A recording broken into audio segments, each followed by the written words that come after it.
at the very beginning of the 20th century. And it would end up in the middle of the trees right now.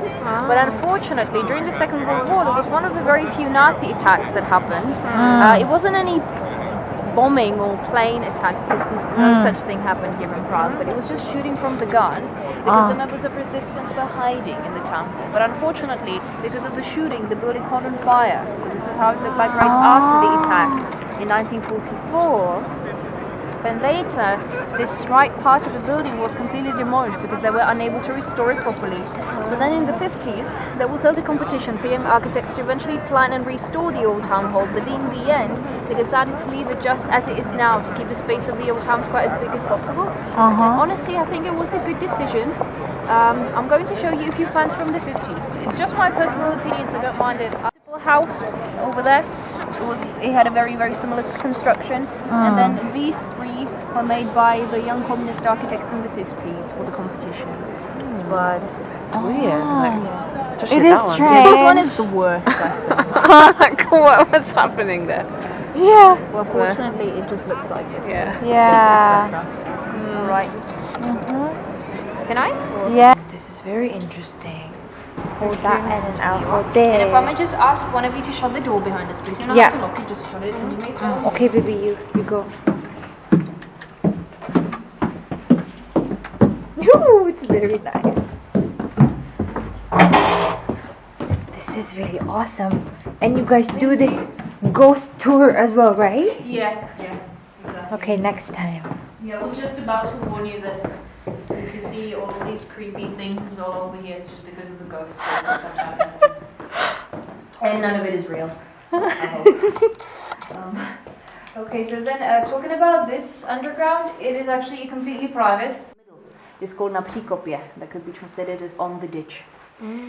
Then in the 17th and 18th centuries, even though Prague was one of the major cultural and artistic centers in Central Europe, it didn't grow that much, surprisingly. Because the new town that you can see over here with the Wenceslav Square was already part of Prague already in the 15th century. So in 17th and 18th it would look only approximately this big.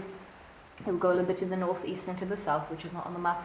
Otherwise, these white fields that you can see around would be already the countryside or the outskirts.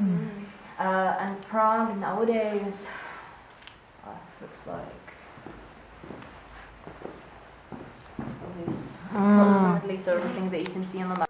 As much checked as previously anymore, but it would be much safer to hide somewhere in the underground than somewhere upstairs in somebody's house. So don't imagine like hundreds of people hiding in here, definitely. Oh, that is very interesting in there.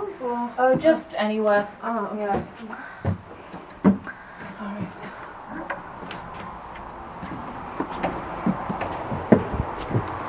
Okay.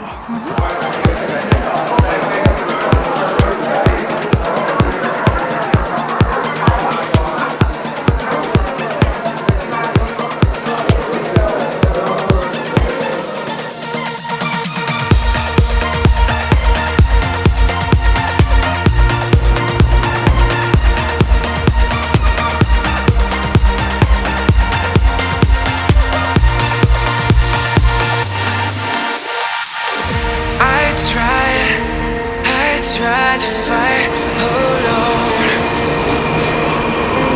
'Cause sometimes we just don't know that we can do anything together if we just try. And as long as we have our backs whenever our foes come by, this time we will win. This time we'll have to join forces. This time we will win. This time we'll have to join forces.